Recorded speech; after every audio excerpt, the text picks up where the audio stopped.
Hello. I'm going to turn that light off. Good afternoon. Good evening. I want to share something that I witnessed and experienced today at the Marathon Public Library that I thought would be worth telling a story. On my way to Monroe Beach, I had a thought, and I wanted to email someone. And I had a string of thoughts that I didn't want to forget to tell somebody, so with no smartphone and only a flip phone, I went into the Marathon Library to write an email to a friend of mine. Apparently now you don't have to sign in, which is new. Just to let you know, I rarely go in there. Although I have probably dozens of times over the years into the Marathon Public Library.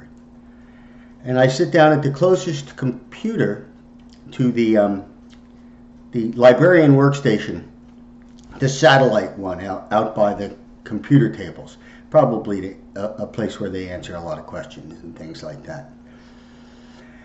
And as I was sitting there, a librarian was there, a female librarian with a young child, I would say somewhere between, 6 and 8 or 9 years old. Definitely a female in her Barbie years, she's completely in her adolescence, not a teenager. So a child, a small, young, grade school, third grade child kind of kid, So what catches my ear is there's and kind of attracted my attention was the fact that I overhear them talking about what I at first took as a potential predator. There was somebody had called the library, an unidentified man, and it was being brought to the librarian's attention or to the child's attention. I do not know which. I don't know where the origin of it was. So I watched this transpire for a few minutes, and then that went on, alarming. And then the librarian, apparently whoever called theirs, they had their number captured either in the system or on the kid's cell phone. I have no idea which. But they called the number back where the adult male had called the library, apparently looking for this child. That was my take at that point. Okay, so then the librarian, obviously I couldn't hear the other side of the conversation, but the librarian repeats several times, "How do I know if you're the dad?" So I'm figuring, okay, if it's not the dad, the guy's probably across the Mexican border by now, if I was him. So I'm thinking it's probably the dad, but of course you can't take the benefit of the doubt. So she just goes on and on and on, and it's disturbing. I mean, I can hear it. Everybody else in the library can hear it too. So I'm like, when is she going to hand the friggin' phone to the kid? Enough is enough already. See if it's her dad. And then I think, of course, I'm thinking if it is the dad, well, there could be a divorce issue, and you know how courts are. It could be a custody issue. He could be doing something wrong.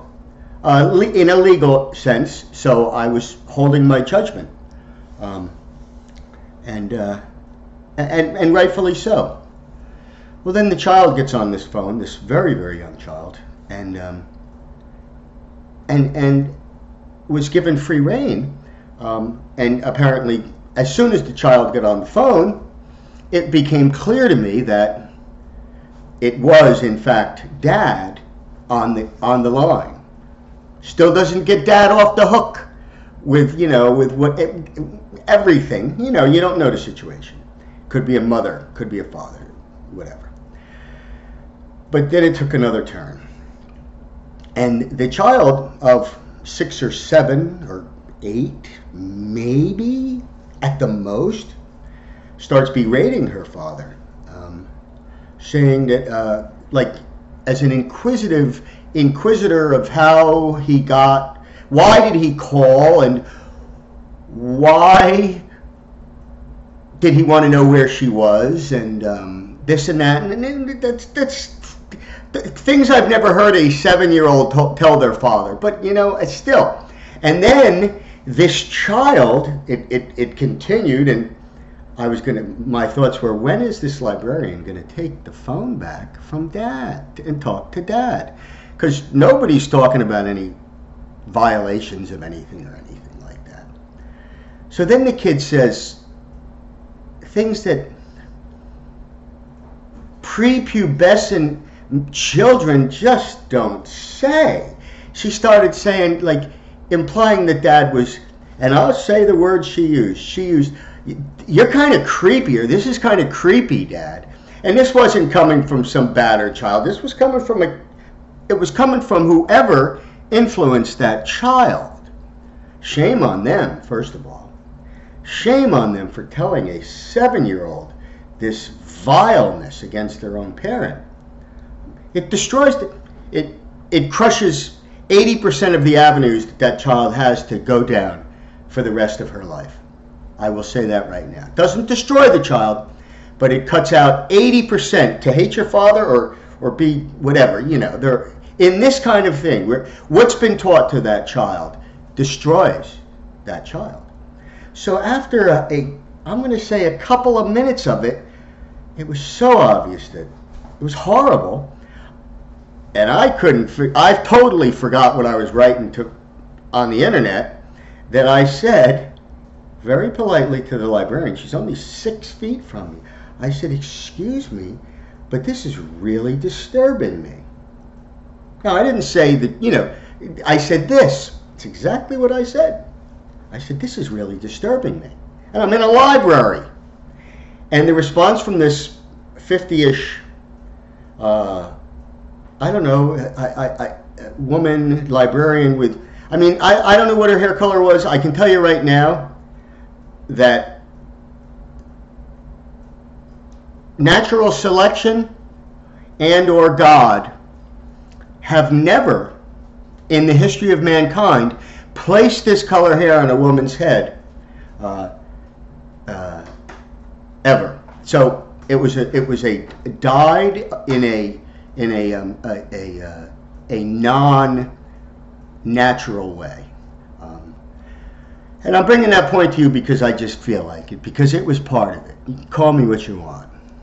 So this woman, after I say, excuse me, this is really disturbing me, she turns to me and she says, I'll decide what's disturbing or not. And I said, really? I said, I'm the patron. I don't think that you should be able to decide what's disturbing or not. I said, I am trying to type, and this is really bothering me. I didn't even get into why it was bothering me, not to mention the fact that this child wasn't being quiet on the phone. It was reverberating through the entire library. This child was parenting and scolding her father and, just terrible stuff. So I disagreed humbly from my computer desk, and then I look to my right, I hear something, and I'm going to call him Testosterone Tommy Two Beers, comes apparently from another station. Tommy the Testosterone Two Beers, I'll call him, and starts in on me, defending the child, which the kid certainly didn't need defending from me. The library needed defending from the commotion and the sickness of it. So Tommy runs right up the apprehension escalation scale, and it dies down and he goes away. He was hovering over me. The librarian was hovering over me. The man librarian, who in the back of his mind, and the younger woman up front, they knew, but they had no say. So I finished my email. They got off the phone or moved to another phone eventually. I don't know. However, what I do know is, as I was leaving, Testosterone Tommy, Two Beers, decides he wants to follow me out of the library. Now I say, listen, this is not going to happen. I said to the librarian, all of them, I said, I want to tell you, I'm leaving now. And if he wants to leave first, he can leave first. And I said, but if he follows me outside, call the police. That's precisely what I said. If he follows me outside, call the police. Because I thought the guy was had a problem. And I was I was seriously concerned for being aggressed on physically. So nothing happened. I left. He did not come out. You can't. I shut that down. You tell him, call the police if he comes out. The guy's not coming out unless he wants to go to jail, because I wanted nothing to do with him. So I go up to the beach. I do my swim, and I decide to come home, because none of them really, like, in some odd way, I ended up being the bad guy. I'm tired of being the bad guy for the good moves. So what this woman did, what we have is we have a librarian reveling in a 7-year-old child publicly berating her father, a man she knew very little of. But, there was a point when the kid was getting really snotty that it was time to take the phone and talk to Dad. And she didn't want any of that. And she didn't even want it when I wanted it. So she's a disgusting human being, because she's so full of hate that she got a positive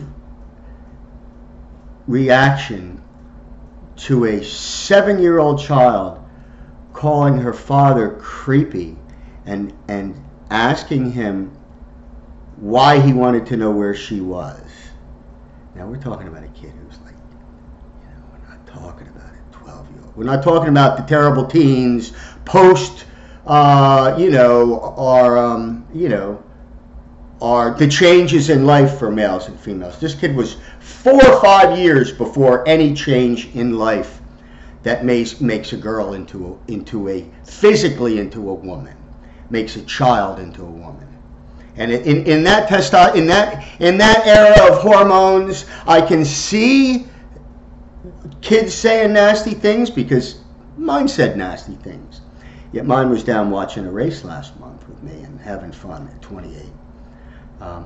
But I've experienced some of these things in my day. So it's time for people like me to say, hey, you know what? I'm speaking up for the kid there. That was terrible. Women, I can't change that. But you, women, mothers, daughters, grandmothers, great-grandmothers, nieces, cousins, aunts, great-aunts, you need to step up to the plate and take the reins in on these lunatic women. These lunatic, failed life, miserable, so miserable that they put the well-being of themselves and their cause in front of the well-being of a 7-year-old child. I've seen it with my own 2 eyes. I saw it way before today, but I've seen it. I experienced to a different degree similar things, and I've seen many other men experience that, and women probably for that matter. Being on the but not many. It's definitely a male-female problem. So it's such a disgusting thing that these people condone. They condone the destruction of a child. They condone instilling hatred against the person who, if for not him, she would not exist. Now, I know you're going to say something, but what I mean is, I'm not talking about some guy who was outside with the cops running around. I'm just talking to some guy on the telephone. This is not a situation. But that librarian with the blue hair, she's a horrible person. I'm not sugarcoating it. That's a disgraceful person. And to to venomously come after me for saying, excuse me, but this is really bothering me. You know, at first it was just a noise, but it certainly became the content of this interaction, of this abhorration, this disgusting display by this woman who just should not be an employee of a library and should not be left, in my opinion, should not be allowed to be alone with young children. What do you think of that?